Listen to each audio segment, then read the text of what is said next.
Bismillahirrahmanirrahim. Assalamualaikum warahmatullahi wabarakatuh. Alhamdulillah kita ketemu lagi pada kesempatan kali ini dalam mata kuliah kita Manajemen Proyek Teknologi Informasi MPTI. Setelah ujian tengah semester, minggu ini kita mulai lagi dengan perkuliahan kita. Baik, langsung saja saya mulai share screen untuk menghemat waktu. Jadi untuk sesi kali ini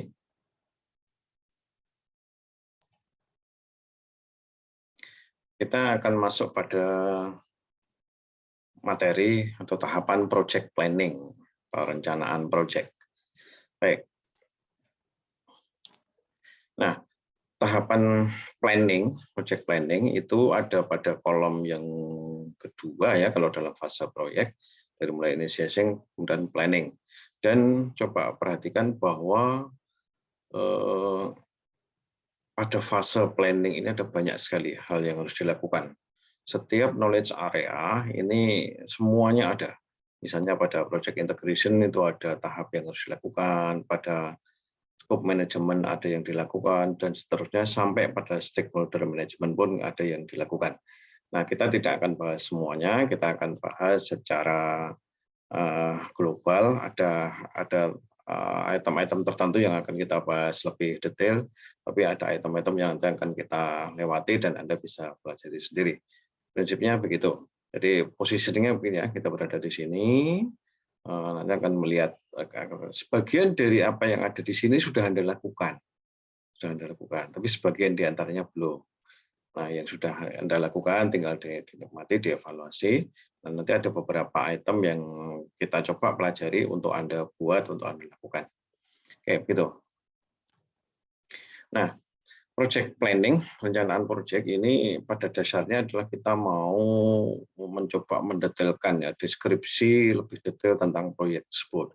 Proyek ini apa ya? Namanya fasenya masih planning, masih perencanaan. Jadi ini belum sampai masuk tahap eksekusi. Jadi sebelum dieksekusi, sebelum ini memang harus didetailkan gitu. Harus dicek betul, jangan sampai nanti definisi dari proyek itu berhenti di tengah jalan. Nah, jadi persiapan aktivitas sebelum implementasi atau pengembangan. Oke. Nah, ada banyak hal kenapa perencanaan proyek ini harus kita lakukan ya. Dan apa yang harus dilakukan, ini diantaranya ada di item ini. Pertama, dengan mendefinisikan ruang lingkup proyek. Nah, ruang lingkup proyek ini sudah Anda buat pada minggu pertama atau kedua dulu. Setelah Anda menuliskan identitas lembaga, maka Anda sudah saya minta untuk membuat ini ruang lingkup proyek. Kemudian ada beberapa misalnya tentang jadwal pelaksanaan proyek. Anda sudah membuat work breakdown structure, WBS ini. Semua BPS ini ada di antaranya di situ sudah. Nah, tentang alokasi dana ini untuk saat ini pada kuliah kali ini mungkin kita tidak bisa pelajari karena memang ya kita belum belajar ke situlah prinsipnya gitu ya. Nah, hal yang lain ini nanti yang masih akan kita coba pelajari mulai dari pengontrolan proyek ini tidak bisa kita lakukan tidak bisa kita lakukan pada saat mata kuliah, tetapi mungkin bisa kita pelajari. Dan hal-hal yang lain ini semuanya prinsipnya bisa kita pelajari. Oke. Nah, ini saya comot dari yang tadi. Jadi kalau mau di zoom, dibesarkan, makanya ada banyak item yang harus kita lakukan ya. Nanti kita coba lihat sebagian di antaranya. Baik, kita lanjutkan. Nah, kalau secara global yang namanya perencanaan proyek ini meliputi banyak hal ya. Mulai dari ruang lingkup, perencanaan waktu, perencanaan biaya, kemudian standar kualitasnya kita akan menggunakan pola standar yang seperti apa, perencanaan manusianya, berapa pegawai terlibat, berapa developer yang kita butuhkan, dan sebagainya. Ini ada di manusia, human resources manajemennya, termasuk apakah pegawai atau karyawan yang kita libatkan ini sudah kita anggap cukup dalam mengerjakan proyek, atau adakah karyawan-karyawan tertentu yang perlu kita kirim dalam pelatihan. Nah, ini ada di sini.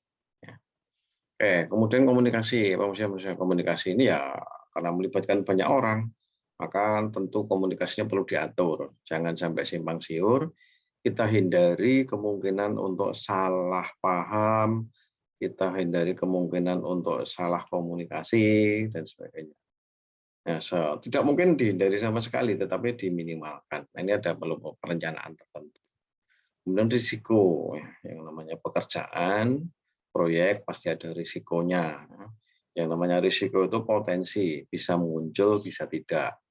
Nah, perlu diidentifikasi nanti risiko apa saja yang ada kemungkinan muncul, dampaknya seberapa, dan dari hal-hal yang sudah kita identifikasi, itu bagaimana cara mencegah gitu ya, agar tidak muncul, dan juga nanti bagaimana kalau seandainya itu muncul, apa yang harus kita lakukan.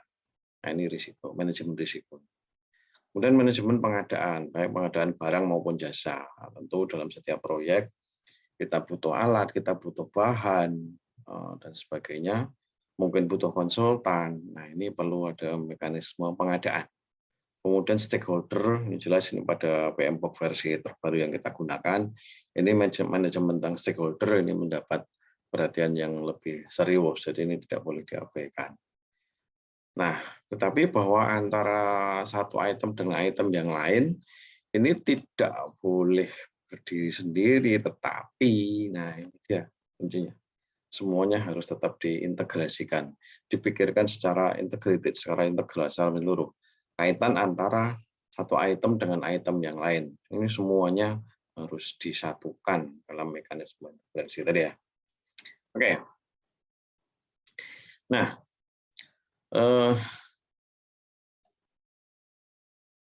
bicara tentang integrasi berarti kita dalam manajemen proyek itu ada dokumen yang namanya project plan management atau tahapan project plan management. Itu ada dokumen namanya project plan. Itu. Jadi ini bagaimana kita mengelolanya. Ini berisi kira-kira kumpulan rencana kegiatan yang mengatur bagaimana suatu proyek dilaksanakan, dimonitor, dikontrol, diselesaikan. Dan ini merupakan dokumen utama yang menjelaskan dasar dari semua pekerjaan proyek.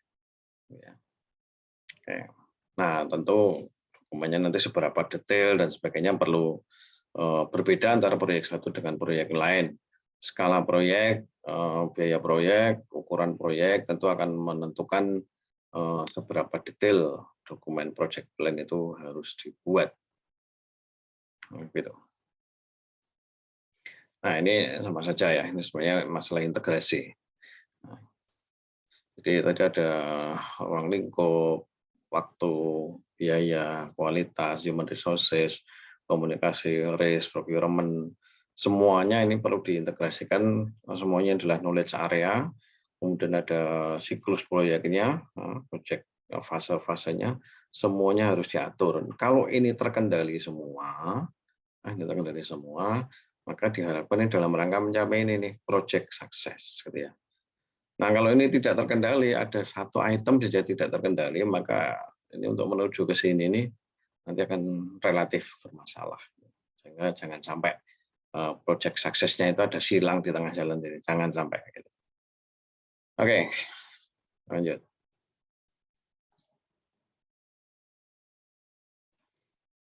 Kemudian Anda nanti sebagai seorang PM, seorang project manager, ya Anda belajar manajemen proyek itu Anda berarti belajar menjadi seorang project manager, seorang manajer proyek. Maka Anda harus mengkoordinasikan seluruh knowledge area dengan tetap memperhatikan paradigma project life cycle. Kita balik ke slide yang tadi. Ini adalah knowledge area. Knowledge area. Di sini adalah fase-fase siklus dari proyek. Ini menjadi matrik yang memang Anda harus perhatikan. Jadi ini semuanya dikontrol, dan kontrolnya adalah sepanjang waktu sesuai dengan siklus proyeknya. Gitu. Nah, di sini maksudnya. Jadi mengkoordinasikan seluruh knowledge area dengan tetap memperhatikan paradigma project life cycle. Nah, baris yang kedua ini perhatikan bahwa banyak project manager mungkin yang junior ya, ini mengalami kesulitan memahami permasalahan secara global dalam overall project. Kenapa? Karena sebagian di antaranya ini masuk terlalu detail ke urusan yang lebih detail, lebih mendalam. Misalnya begini, seorang PM baru yang dia tadinya adalah seorang programmer, misalnya begitu. Ketika proyeknya atau pengembangannya ada masalah, kemudian dia balik lagi fokus detail pada source code, misalnya begitu. Dia sendiri memperbaiki error-error yang ada pada source code. Jadi bukan dilakukan oleh developer, bukan dilakukan oleh programmer, tapi dia lakukan sendiri. Nah, ini satu hal yang salah di dalam manajemen project. Dia tetap sebagai PM, dia tetap harus bekerja secara overall, secara menyeluruh pada permukaan. Ya, agak mendalam boleh, tetapi jangan terlalu dalam. Itu. Nah, ini nanti akan menjadi problem ya kalau seorang PM itu kemudian masuk ke sangat detail. Jadi hal-hal yang detail maka itu harus dilakukan atau diserahkan atau didelegasikan kepada tim lain yang memang menjadi tanggung jawab komunikasi di PM tersebut. Jadi Anda sebagai PM jangan apa ya, kalau orang Jawa gitu Raden Ngabi, ya, tidak boleh melakukan semua hal. Hal-hal tertentu oke, tetapi sekali lagi batasi levelnya. Hal-hal yang sudah detail maka serahkan kepada orang yang mau kita delegasikan. Itu kalau proyeknya sudah menengah ke atas ya, menengah atau besar. Kalau proyeknya sangat kecil ya mungkin Anda memang merangkap ya antara Anda sebagai PM, Anda juga sebagai seorang analis, Anda sebagai seorang developer, Anda juga sebagai software tester dan sebagainya. Bisa jadi memang proyek pribadi gitu kan, proyek pribadi atau proyek yang timnya hanya 2 orang misalnya gitu ya, kecil, ya memang menjadi berbeda. Jadi itu memang semua hal harus kita lakukan, tidak bisa dihindari. Ya, yang kita bicarakan ini kalau PM, kalau proyek kita memang skalanya adalah skala menengah atau besar, maka seorang PM harus hati-hati ketika harus melangkah detail. Prinsipnya itu. Oke, next. Nah, ini sebagian di antaranya yang harus kita lakukan ketika kita ngomong project integration. Di antaranya ini kontrak. Nah, nomor item yang pertama nih yang belum kita singgung. Ini sengaja saya lewatkan dulu, tidak saya letakkan di awal. Karena apa? Karena project Anda di tempat magang, tempat kerja praktek sudah running. Ini kalau saya kejar dengan kontrak nanti malah bingung. Nah, sekarang saatnya kita berbicara dengan naskah kontrak atau project charter. Ini salah satunya. Kemudian yang lain menyusun ruang lingkup. Nah, ruang lingkup sudah Anda lakukan. Rencana kerja Anda sudah bikin WBS lah gitu ya. Sudah bikin WBS. Kemudian, nah ini dari sisi planning beberapa sudah Anda lakukan. Ini kontrak yang belum. Kemudian nanti pada sudah eksekusi ya, ketika eksekusi memang ini bukan saatnya dilakukan pada mata kuliah ini, tapi kalau kita pelajari hal. Eksekusinya kapan? Ya nanti setelah Anda punya proyek dan proyeknya running, proyeknya jalan, gitu ya. Oke, next. Nah, dalam hal ruang lingkup, sebenarnya Anda sudah lakukan dan Anda sudah membuat WBS melalui Microsoft Project. Ya. Anda pada sebelum tes, saya minta Anda sudah melakukan instalasi tools untuk project management. Salah satunya produk Microsoft adalah Microsoft Project. Kalau ada kendala, ternyata Microsoft Project-nya nggak ada dan sebagainya, ya gunakan yang lain nggak apa-apa, boleh saja. Oke. Nah, ini sebagian sudah kita lakukan untuk ruang lingkup. Anda sudah membuat ada dokumen KAK, ada macam-macam kemarin ya. Kalau kita tengok ada di sini barangkali ya. Nah, di ruang lingkup kemarin Anda sudah lakukan. Nah, ini adalah ruang lingkup proyek yang memang sudah saya sampaikan kemarin. Jadi ruang lingkup ada banyak dokumen yang bisa kita libatkan. Tidak hanya satu, tapi mungkin bisa melibatkan banyak, tergantung kebutuhan. Ini sebagian diantaranya diagram-diagram atau dokumen-dokumen yang bisa kita siapkan dalam rangka kita menyusun ruang lingkup proyek. Salah satunya bentuknya adalah kerangka acuan kerja, ini banyak contoh, ini salah satunya saja ini punya Pak Fajar, ini kita singgung, kita bawa ke sini sebagai contoh. Nah, sudah Anda kerjakan, ada Dari 5 orang ini sudah 4 orang yang sudah upload ya. Upload, 1 yang belum. Oke. Ini dari sisi ruang lingkup. Jadi ini bisa kita sementara bisa kita skip lah gitu ya.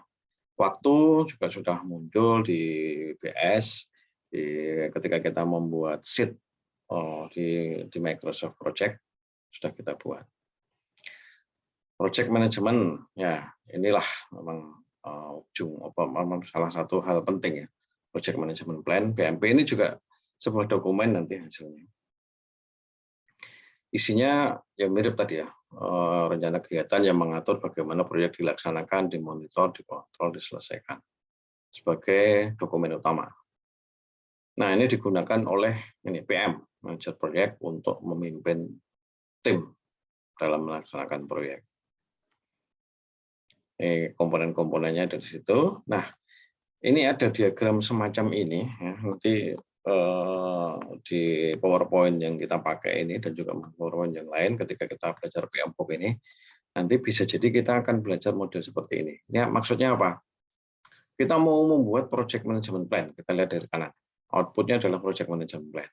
Nah, ketika mau menyusun proyek ini, dokumen ini, kita membutuhkan ini, masukan-masukan ini. Dokumen yang ini ada project charter, ini yang belum kita buat. Kemudian mungkin ada output dari proses yang lain. Kemudian ada faktor aset organisasi. Kemudian ini kita diolah. Ngolahnya gimana? Bisa di sini.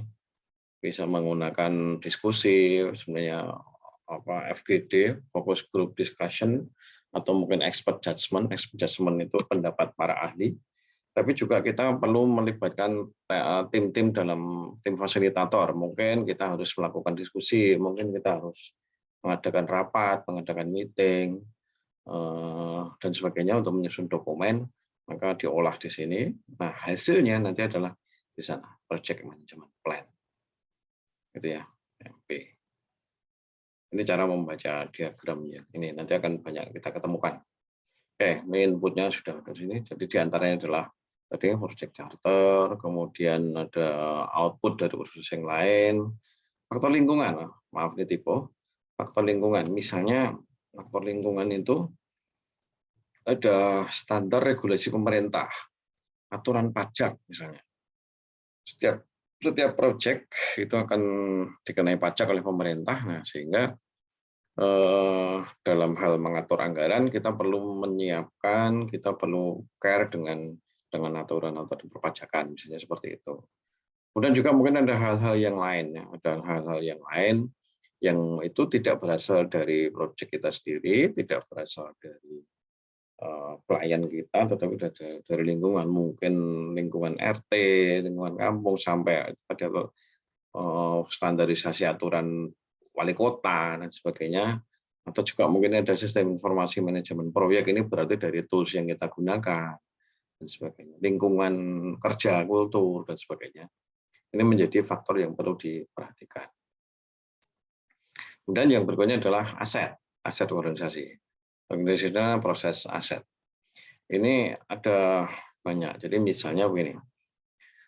Ini sumber daya, bisa resources, bisa harta kekayaan, bisa alat-alat, bisa dokumen. Itu yang mempengaruhi pada pelaksanaan proyek. Sepele misalnya, di sini ada prosedur. Misalnya ada proyek, sebutlah proyek pengembangan kampus, misalnya kalau proyek fisik. Misalnya ada satu perusahaan developer pengembang yang mau membangun gedung kampusnya UAD, maka dia harus memperhatikan hal-hal yang ada di UAD. UAD itu punya nilai-nilai kita berdasarkan keislaman, maka ya mungkin pelaksanaan proyek ini juga harus memperhatikan nilai-nilai keislaman.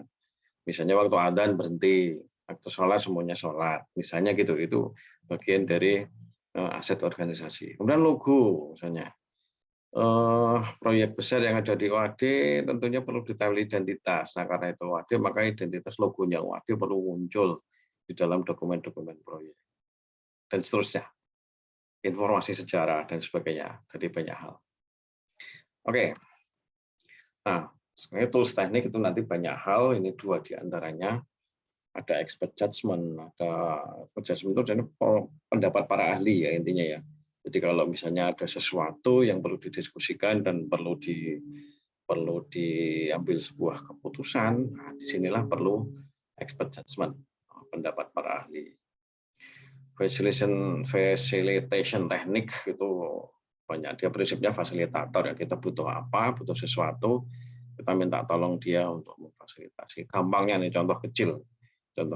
Ketika kita mau FGD, kita mau diskusi seharian, workshop seharian, kita butuh ruangan, kita butuh makan, butuh ruangan yang nyaman, butuh makanan. Ini nggak mungkin kita sendiri yang menyiapkan. Nah, kita harus panggil ini tim fasilitator.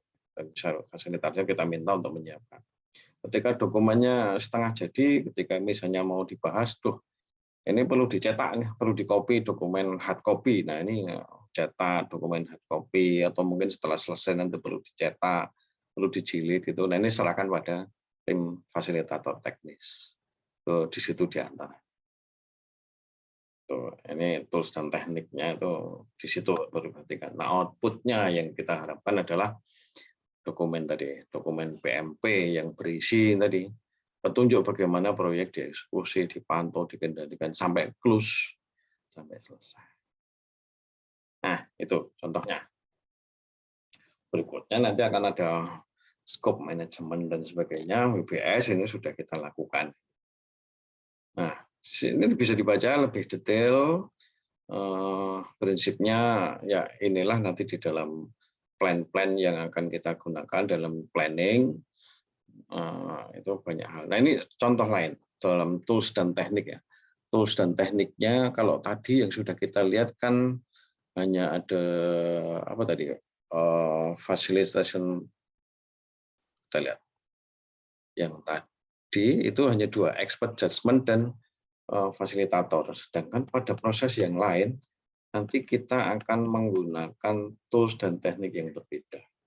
Mungkin kita butuh interview, mungkin kita butuh FGD ya, focus group discussion, mungkin kita butuh workshop, mungkin kita harus membuat kuesioner, survei, atau observasi. Nah, ini adalah tools dan teknik yang kita gunakan untuk mengolah input, dibahas, didiskusikan, diproses menjadi output. Outputnya apa? Dokumen. Outputnya dokumen jelas. Nah, dokumennya macam-macam, tergantung kebutuhannya nanti seperti apa. Itu scope definition sudah Anda lakukan ya. Cuman di sini kalau mau melihat lebih detail, ternyata scope definition itu seperti ini ternyata gitu kan. Menggambarkan secara rinci seluruh hasil yang harus dibuat apa saja. Nah, kemarin kan saya minta Anda menyusun yang Anda lakukan selama magang itu apa saja. Nah, itulah definisi scope-nya.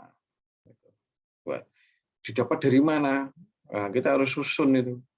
Susun dari banyak dokumen ini sebagai input yang perlu kita butuhkan. Kemudian kita olah menggunakan tools dan teknik. Setelah kita diskusikan, Anda bahas dan sebagainya bersama penanggung jawab magang, jadilah kemudian Anda membuat dokumen yang ya pada mata kuliah kali ini Anda kumpulkan ke saya, Anda kirimkan ke saya dalam bentuk ruang lingkup. Padahal semestinya ruang lingkup itu harusnya Anda serahkan kepada penanggung jawab magang dulu. Pak, betul nggak? Ini yang akan kita buat. Nah, itu konfirmasinya di situ. Bukan diberikan, kalau di sini kan kita setback, kita nggak mundur. Oke, prinsipnya begitu. WBS ya. WBS sudah. Nah, ini saya asumsikan Anda sudah. Kalau Anda sudah melakukan instalasi Microsoft Project atau tools project yang lain dan Anda sudah mencoba tugas yang sudah saya berikan ke Anda, ini sudah Anda lakukan. Tapi kalau belum, ya silakan dilakukan supaya Anda punya pengalaman. Outputnya adalah scope baseline dan dokumen project-nya. Oke. Nah, sisi materi itu dulu ya, itu yang ketemu kita bahas pada pagi hari ini. Tapi yang penting kita balik karena dokumen, ada satu dokumen yang sangat penting dan memang sengaja kita lewat, Nah, ini tadi dokumen kontrak. Ya. Coba setelah ini Anda pelajari, saya sudah siapkan tempatnya di Classroom.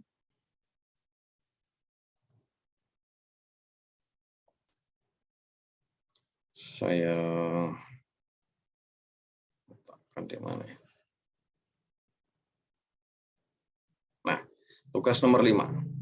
Tugas nomor 5. Ini 1, 2, 3B sudah, 4 sudah, nomor 6 memang belum. Nomor 5 nanti saya geser ke bawah. Nomor 5 ini adalah Anda membuat sebuah dokumen kontrak, sudah ada contohnya.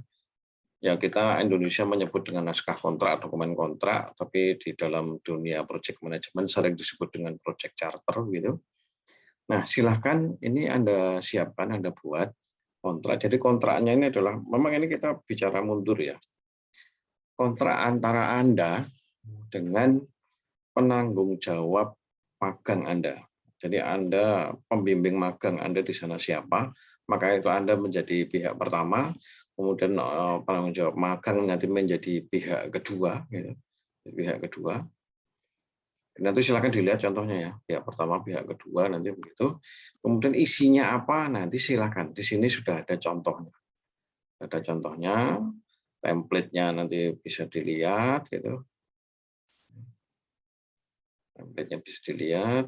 Nanti silakan. Nanti kalau ada pertanyaan boleh kita diskusikan di grup, gitu. Prinsipnya ada dua pihak yang tanda tangan kontrak itu. Kontrak ada apa yang Anda mau lakukan atau yang sudah Anda lakukan di dalam magang Anda. Oke, tanda tangannya Anda tidak wajib meminta tanda tangan dari pembimbing magang Anda di lapangan, nggak harus gitu ya. Tapi kalau Anda dapat ya bagus gitu ya. Itu, tapi prinsipnya adalah kita belajar untuk membuat naskah kontrak. Nah, lagi bahwa naskah kontrak ini mestinya awal sekali ya, sebelum kita proyek dimulai. Kami ini sengaja kita tarik mundur supaya Anda sudah siap dengan ruang lingkupnya sudah, Anda sudah punya WPS, punya dokumen beberapa hal. Nah, tinggal kita tarik kontraknya ya ini berbasis itu yang Anda lakukan. Nah, di dalam contoh naskah kontrak ini ada termasuk diantaranya adalah ada biaya harga. Nah, silakan ditulis, Anda buat harga. Meskipun kemarin ketika magang itu Anda ya gratisan gitu, tapi coba Anda asumsikan kalau misalnya Anda membuat pekerjaan seperti itu, coba beri harga ya yang layak, yang pantas ya, yang pantas berapa gitu. Ini coba kita lihat contohnya ya. Bentar.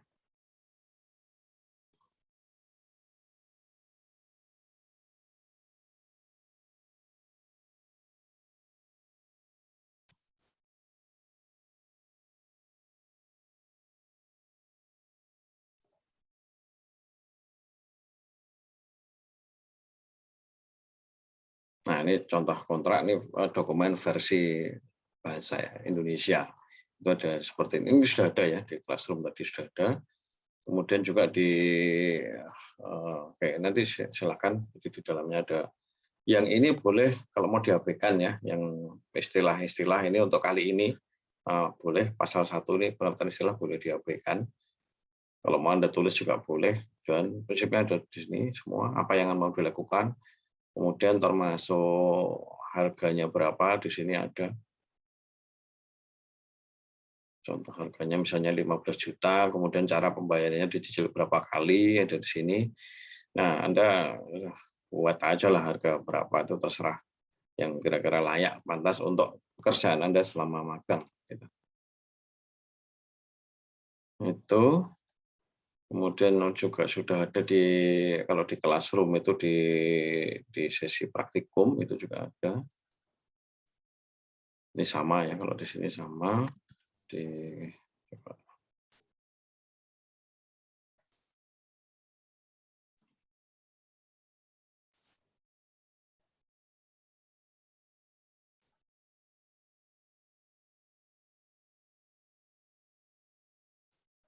Nah, di sini ini juga sudah ada contoh kontrak, sudah ada. Anda boleh mencari contoh kontrak, contoh dokumen project charter dan sebagainya. Modelnya macam-macam gitu ya, macam-macam. Kalau yang model-model orang luar, Eropa, Amerika, kadang-kadang kontrak itu hanya berisi 1 lembar atau setengah halaman kertas saja. Kemudian dokumen lebih detailnya nanti pada project management plan. Itu juga ada yang model seperti itu. Nah, silakan Anda buat. Untuk kali ini kita menggunakan model kontrak yang seperti ini tadi. Jadi kita versi Indonesia lah. Ya. Versi Indonesia lebih banyak ada di sini seperti ini. Saya ada dokumen lain lagi, nanti kalau ketemu saya share ke grup atau saya tempelkan di Classroom untuk ya, kita baca-baca. Prinsipnya begitu. Nah, lagi untuk pagi hari ini atau kesempatan minggu ini, sesi kali ini, materi saya sudahi, itu saja dulu. Sekali lagi ini seputar project planning. Ini kalau kita balik di sini,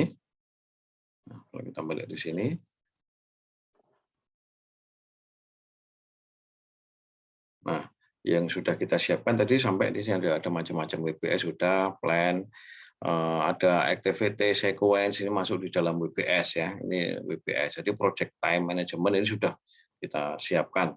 Cost nanti mungkin bisa kita tengok. Jadi minggu depan kita akan coba melihat beberapa lah, setidaknya 3 ya, 4, 5, 6 akan kita coba tengok secara sekilas atau bagaimana bisa kita.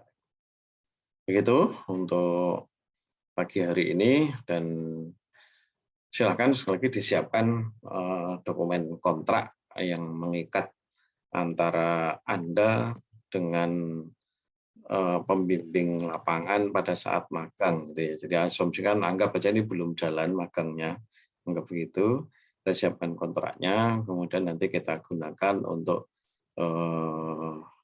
ya mengevaluasi proyek yang sudah kita lakukan. Jadi sekali lagi ini setback, belajar berjalan mundur. Pekerjaan sudah selesai, tapi kontraknya belum pernah kita buat. Nah, kita coba buat kontrak berdasarkan pekerjaan yang sudah Anda lakukan. Begitu? Oke. Baik, kalau ada pertanyaan silakan kontak di grup dan kita diskusikan di sana. Tuh.